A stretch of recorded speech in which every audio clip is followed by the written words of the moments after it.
எதுக்குங்க ட்ரிப்புக்கெல்லாம்? வாமதி, நீ வந்தா நல்லா இருக்கும். நீங்க ஜாலியா போயிட்டு வாங்கல. நீயும் வாயேன். நீ, நானு, சுரேஷ், அவரு 4 பேரும் போலாம். நான் ரேவதியை கூட கேட்டு பாக்குறேன். காலேஜுக்கெல்லாம் லீவ் போட முடியாது. வெள்ளிக்கிழமை மட்டும் லீவ் போட்டா போதும். சனி ஞாயிறு உனக்கு லீவு தானே? கஷ்டப்பட்டு வீட்ல பர்மிஷன் வாங்கியிருக்கோம் மதி. 4 பேரா போறதால மட்டும்தான் பர்மிஷனே கொடுத்திருக்காங்க. இப்ப நீ வரலன்னு சொன்னா சுரேஷும் வர முடியாது. அப்புறம் யாருமே போக வேணாம்னு வீட்லயும் சொல்லிடுவாங்க. எனக்காக வாயேன். சரிங்க, உங்களுக்காக நான் வரேன். தேங்க்ஸ் மதி, ரொம்ப தேங்க்ஸ். நீ ஹனிமூனுக்கு போ. ஆனா எதுக்கு பாக்யராஜோட தயவுல, பாக்யராஜோட காசுல, அதுவும் பாக்யராஜ் கூட போகணும்? அண்ணன் காசுல எல்லாம் போல. அண்ணன் பேங்க்ல இருந்து வவுச்சர் கொடுத்திருக்கான். அதுல 4 பேர் போலாமா? அதான் நாங்க கூட போறோம். சரி, போறதா இருந்தா அழகுமதியை கூட்டிட்டு நீ தனியா போ. நான் கூப்பிட்டா வந்துட்டு தான் அடுத்த வேலையை பாப்பா. அட போங்க மாமா, அண்ணி கூப்பிட்டனாலதான் அவளே வரா. நானே உங்களுக்கு ஒரு ஹனிமூன் பேக்கேஜ் எடுத்து கொடுக்கலாம் தான் நினைச்சேன். சுவிட்சர்லாந்து மாதிரி ஒரு இடத்துக்கு அனுப்பலாம் தான் நினைச்சேன். அங்க போகலனாலும் சரி, இங்க இருக்கிற கொடைக்கானலுக்கு காலை எடுத்து வச்சா உடனே வந்துரும். அங்கேயாடா போற நீ? சுவிட்சர்லாந்து போகணும்னா அப்படியும் 10-15 நாள் லீவ் போட வேண்டியது இருக்கும். அப்படியும் வேலைக்கு சேர்ந்த உடனே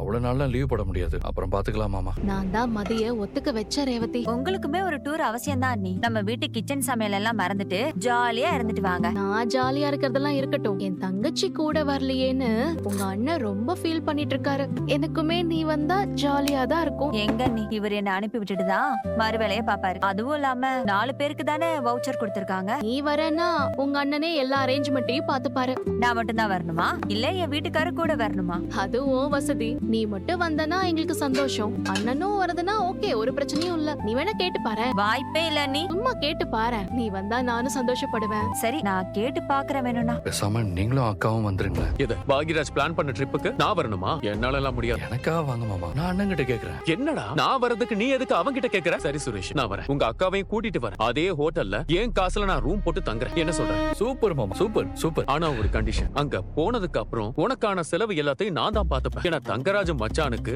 தங்கராஜ் தான் செலவு பண்ணணும். என்ன சொல்றேன்? அத அங்க போய் பாத்துக்கலாம் மாமா. நீங்க வரேன்னு சொன்னதே ரொம்ப சந்தோஷம். ரேவதி, சுரேஷ் கொடைக்கானல் போறான். அப்படியா? என்னடா? அண்ணனுக்கு பேங்க்ல இருந்து வவுச்சர் கொடுத்திருக்காங்க. அண்ணன், அண்ணி, அப்புறம் நான், அழகுமதி 4 பேரும் போறோம். சூப்பர்ரா. ஏய், அவங்க 4 பேர் மட்டும் இல்ல, நாமளும் போறோம். நாமளும் போறோமா? ஆமா, எங்க? நாமளும் அங்கதான் போறோம். சுரேஷுக்கு ஒரு கம்பெனியா இருக்கட்டும். சரிங்க என்ன மச்சான், சந்தோஷம் தானே? அண்ணி, நீங்க கேட்டத நான் அவர்கிட்ட கேக்குறதுக்குள்ள அவரே நம்ம போலான்னு சொல்லிட்டாரு. சுரேஷ் கொடைக்கானல் விஷயத்த சொல்லிருக்கான் போல. என் வீட்டுக்காரரும் நாமளும் போலான்னு சொல்லிட்டாரு. சூப்பர் ரேவதி. நான் இதை எதிர்பார்க்கவே இல்ல அண்ணி. நானும் தான். நம்ம போகும்போது ராகவிய வீட்ல விட்டுட்டு போக சொல்லி அம்மா கேக்குறாங்க. அம்மா வீட்ல ஒரே ஊர்ல இருந்துகிட்டு தினமும் வீடியோ கால்ல தான் பேத்திக்கிட்ட பேசிட்டு இருக்காங்க. 3 நாள் வீட்ல வச்சு பாத்துக்கிறேன்னு அம்மா ஆசைப்படுறாங்க. ரேவதி என்ன பிளான்ல இருக்கா? அவ பசங்களெல்லாம் கூட்டிட்டு வரலையாம். அவ அத்தை பாத்துக்கிறாங்களாம். அப்பா அம்மாட்ட சொல்ல வேண்டாம். கொடைக்கானல் கூட்டிட்டு போறேன்னு சொல்லி இங்க இருந்து கிளம்பலாம். போற வழியில உங்க வீட்ல விட்டுட்டு போயிடலாம். என்ன சொன்ன அம்மா கிட்ட? எனக்காவது வேலைன்னு ஒண்ணு இருக்கு, உங்க பையனுக்கு அது இருக்கான்னு கேட்டல. எனக்கு என் வேலை கிடைச்சிருச்சு. மறுபடியும் என் யூனிஃபார்ம் மாட்ட போறேன். எனக்கு இந்த வேலை திரும்ப கிடைக்காதுன்னு நினைச்சல, கிடைக்க கூடாதுன்னு நினைச்சல. உன்னை வச்சு இந்த வேலையை திரும்ப வாங்கிட்டேன் பாத்தியா? அதிகாரம் என் கைக்கு கிடைச்சிருச்சு. என்ன செய்ய போறேன்? என்கொயரியில என்ன நடந்துச்சு, அங்க என்னென்னலாம் சொன்னாங்க, நான் எந்த பேப்பர்ல சைன் பண்ணுங்கறத என்னால இன்னும் மறக்க முடியல. யோசிக்க யோசிக்க அவ்வளவு கோவம் வருது. என் ஸ்டூடெண்ட்ஸ் எல்லாம் என்கிட்ட கேட்டாங்க, எங்களுக்கு ஒண்ணு சொல்லி கொடுத்து நீங்க வேற ஒண்ணு பண்றீங்களான்னு கேக்குறாங்க. என்னால அதை தாங்கிக்கவே முடியல. அவங்க நம்பிக்கையை உடைச்சிட்டேன்னு அவ்வளவு வருத்தமா இருந்துச்சு. இன்னைக்கு நடந்தது எனக்கு இன்னும் அவமானமா இருக்கு. நீங்க ஷாம அடிச்ச வீடியோ, அவனை மிரட்டின வீடியோ, அதெல்லாம் தாண்டி முன்விரோதோட நீங்க போலியா ரெடி பண்ண ஒரு லெட்டரை நம்பி என்கொயரியை க்ளோஸ் பண்ணிருவாங்களா? அதான் க்ளோஸ் பண்ணிட்டாங்க. நான் டிபார்ட்மெண்ட் ஆளுமா, போலீஸ். அவங்க எனக்கு சப்போர்ட் பண்ணுவாங்களா இல்ல உனக்கு சப்போர்ட் பண்ணுவாங்களா? ஆள் தெரியாம மோதலாமா நீ? என் மேல நீ கம்ப்ளைண்ட் கொடுத்த, என் வேலை போக காரணமான ஓவர் நைட்ல நீ பெரிய ஹீரோ ஆகலான்னு பார்த்த. ஆனா இப்ப என்னாச்சு? என் வேலை எனக்கு திரும்ப கிடைச்சிருச்சு. நான் ஹீரோ ஆயிட்டேன். உனக்கு தான் பாவம், உன் காலேஜ்ல இமேஜே போயிருக்குமே. நான் ஒரு மன்னிப்பு வீடியோ போட, அதை போட்டுலாம். 2 நாள் அதை பத்தி பேசுவாங்க. வேற விஷயம் ஏதாவது வந்தா அதை மறந்துடுவாங்க. நான் எப்பவும் போல ஒரு கெத்தான போலீஸ் ஆபீசர். எல்லாரும் என்ன பார்த்து பயப்படுவாங்க, பயந்து நடுங்குவாங்க. போன மரியாதைலாம் திரும்ப கிடைச்சிரும். நீதான் பாவம் இல்ல, உன்னை யாரும் மதிக்க மாட்டாங்க.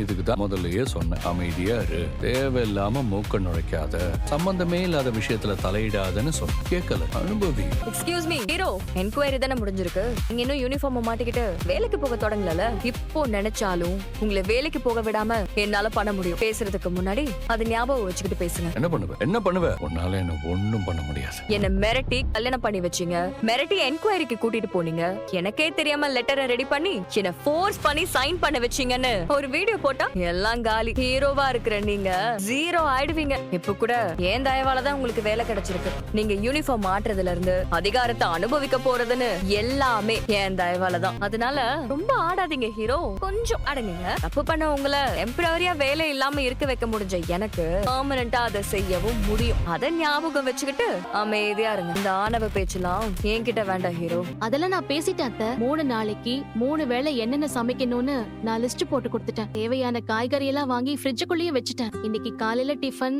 மதியம் லஞ்ச்னு ரெண்டுமே நானே சமைச்சிட்டேன். நைட்ல இருந்து அக்கா பாத்துப்பாங்க.